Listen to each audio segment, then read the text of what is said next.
Oh, when the saints go marching in. Vox Fidei brings you into the inner life of the Word made flesh. Father Chris guides us in the lives of the saints in Saintly series. Welcome, it's Saintly series. Today, 29th of December, we celebrate St. Thomas Becket. St. Thomas Becket was born on the 21st of December, 1118, in Cheapside, United Kingdom. He was the son of a wealthy merchant. He studied civil and canon law in London and Paris. He later became the Archdeacon of Canterbury at the age of 37, when his friend Henry II ascended the English throne and insisted on making him, Thomas, Chancellor, even against Thomas's will.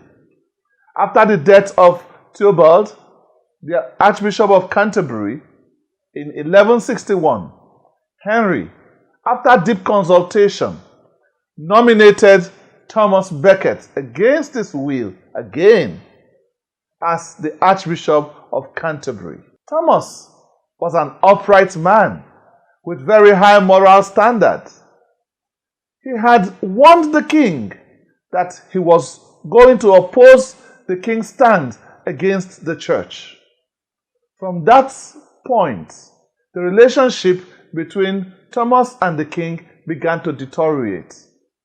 Things got worse when Thomas wanted to resign his position as Chancellor to be free of any public office, especially as he wasn't comfortable with the king's stance and judgment in many issues. He further opposed the Constitution of Clarendon, which would have made the church in England subject to the king.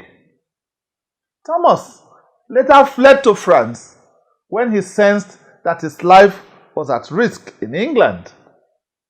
The king had confiscated all his property and exiled his relatives. While in France, Thomas submitted his case to the judgment of Pope Alexander III, who tried to reconcile the two friends. After 4 years, Thomas returned to Canterbury, but within a month, he saw it clearly that the end was near.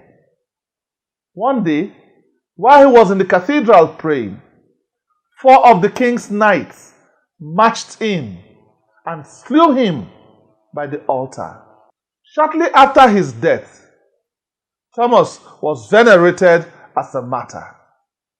In 1174, Henry was absolved of his sin of murder after going through public penance. And this was mainly at the shrine of St. Thomas, which at that time had become a great pilgrimage center with manifestations of signs and miracles.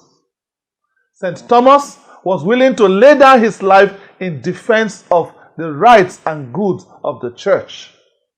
He was appointed by the king and was expected to be on the side of the king, but he chose the path of truth.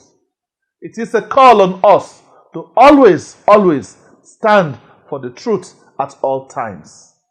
The date of canonization is 21st of February 1173 by Pope Alexander III. He is the patron saint of Catholic secular clergy. The color of the day is red.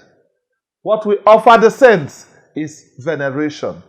Peace be with you and happy Christmas. I am Father Chris, Vox Fidei. Oh, when the saints go marching in. Oh, when the saints go marching in. Vox Fidei, God is in charge.